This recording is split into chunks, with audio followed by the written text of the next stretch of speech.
So Chris Smalls, the current president of the first successful Amazon labor union here in the United States, is currently testifying before Congress. He was invited there by Budget Chairman Bernie Sanders, and he had a back and forth with Senator Lindsey Graham, an absolute corporate ghoul through and through. And I wanted to play this clip in its entirety. It's kind of long. It's like 5.5 minutes here roughly, but Chris Smalls basically puts Lindsey Graham in his place and pushes back against the Republican left versus right talking points that are pushed by conservatives in circumstances like this, pretending like Amazon is a woke corporation and shit like that, and also basically just outlining exactly what he's trying to fight for, not just for the union that he's the president of, but also just in general for representation for workers all across the country. So let's go ahead and get into this.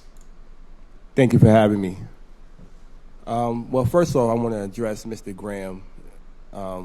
First off, it sounded like you was talking about more of the companies and the businesses in your speech, but you forgot that the people are the ones who make these companies operate, and if we're not protected, and if the process for when we hold these companies accountable is not working for us, then that's the reason why we're here today. That's the reason why I'm here to represent the workers who make these companies go. And I think that it's in your best interest to realize that it's not a left or right thing. It's not a Democrat or a Republican thing. It's a workers thing. It's a workers issue. And we're the ones that are suffering in the corporations that you're talking about, in the businesses that you're talking about, in the warehouses that you're talking about. So that's the reason why I think I was invited today to speak on that behalf. And you should listen, because we do represent your constituents as well. So just take that into consideration, that the people are the ones that make these corporations go. It's not the other way around. So as the current interim president of the Amazon Labor Union, who represent 8,300 workers in Staten Island, an independent worker-led union that won their election on April 1st. I'm gonna tell you this, we organized for over a year. And throughout the course of that year, Amazon spent millions of dollars, as you mentioned, Senator Sanders. Myself, including a few other organizers, was arrested outside for organizing, arrested for delivering food to their coworkers. I wanted to reiterate that as well. The type of things that Amazon do, breaking the law, intimidation, these are real things that traumatize workers in this country. Thousands of workers across this country who are in the process of organizing, who have the desire to organize in the United States. We want to feel that we have protections. We want to feel that the government is allowing us to use our constitutional rights to organize. The notion that people in the united in this democracy will outmatch tyranny is the oldest American ideal. There's clearly defined legal process to do this, and workers like us have the rights protected by the First Amendment and the National Labor Relations Act. However, despite all of this, our victory in Staten Island was lauded as newsworthy and inspirational for the thousands of workers across the country, hundreds of thousands of workers. And even though we may have won, we did everything right, pressuring Amazon to recognize our victory and comply with our legal obligation to meet us at the bargaining table. But Amazon is refusing to do so. As you mentioned, they're going to stall.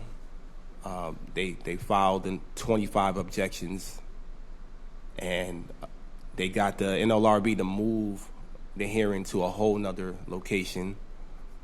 To me, it just sounds like the corporations have the control, and they control whatever they want. They break the law, they get away with it.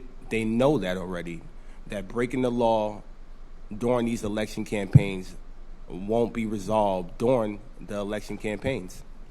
So they purposely continue to break the law.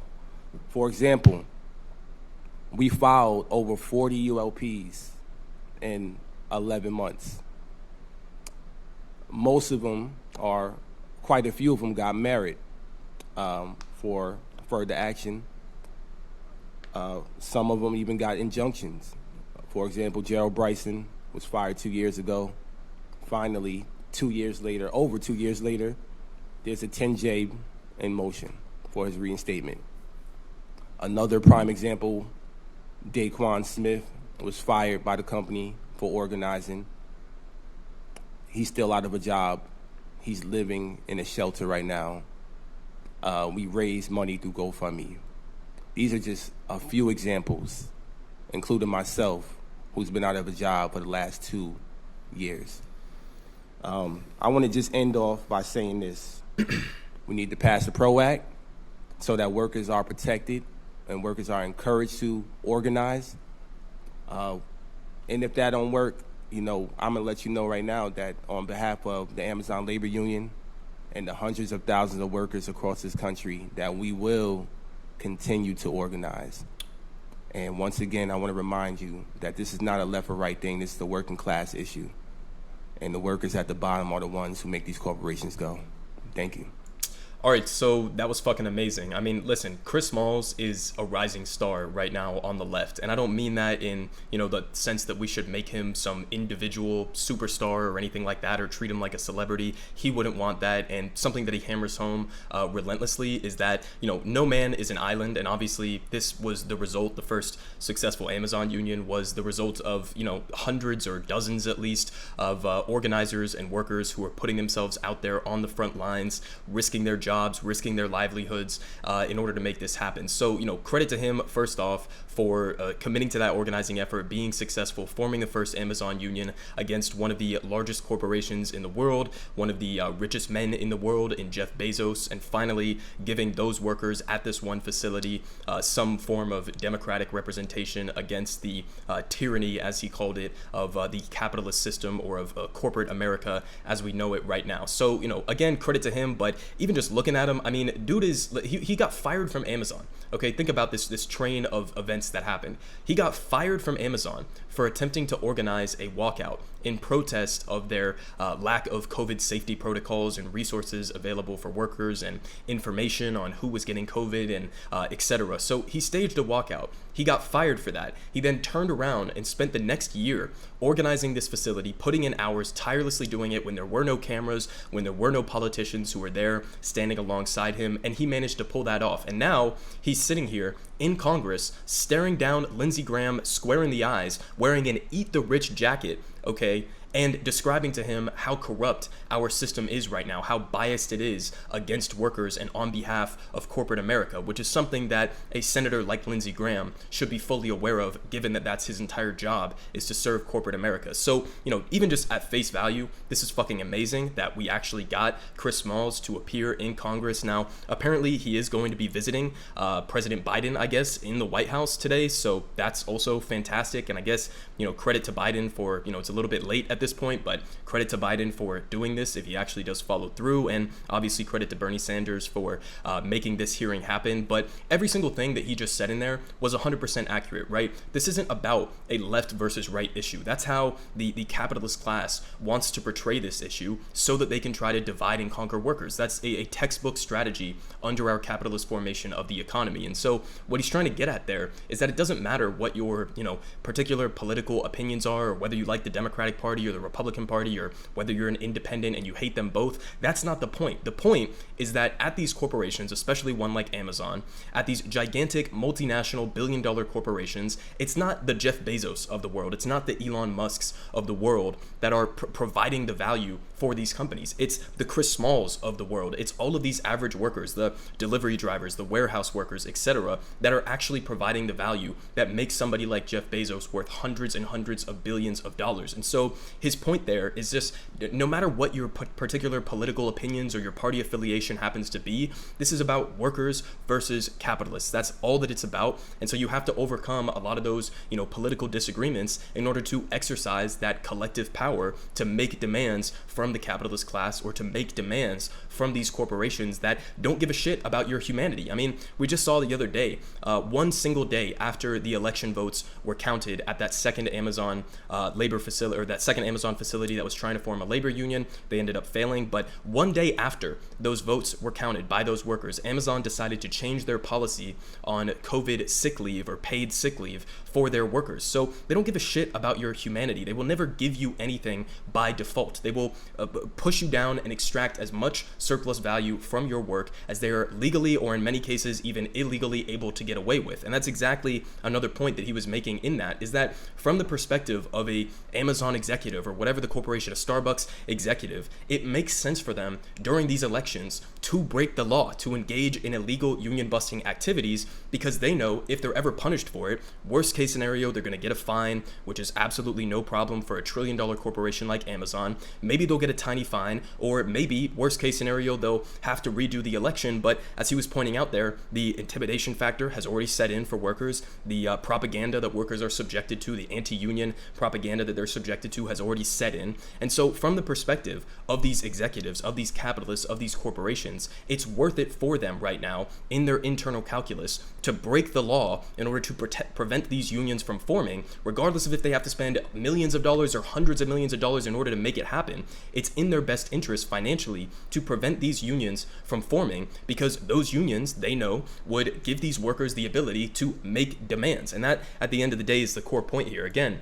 I'm going to hammer it home just as he was trying to do there. This isn't about left versus right. This isn't about party affiliation. This is about workers taking control, having some semblance of democratic representation within this tyrannical structure of capitalism that we have in this country right now. That's what it's about. And if you stick to that messaging and you stick to the organizing, regardless of your, L's that you catch along the way with that recent election drive, if you stick to the messaging and you stick to the organizing principles that Chris Smalls has been following, then at the end of the day, hopefully Amazon turns into a Starbucks situation and these unionizing efforts spread across the country, and it becomes easier as that ball gets rolling. But Chris Smalls, I couldn't even imagine a better representation for working class people right now in a moment like this. Okay, a worker who got fired from Amazon for attempting to unionize turns around, organizes the first successful Amazon labor union here in the United States, taking on one of the largest corporations in the world, taking on one of the wealthiest men in the world, and he did that via the strategies of organizing relentlessly,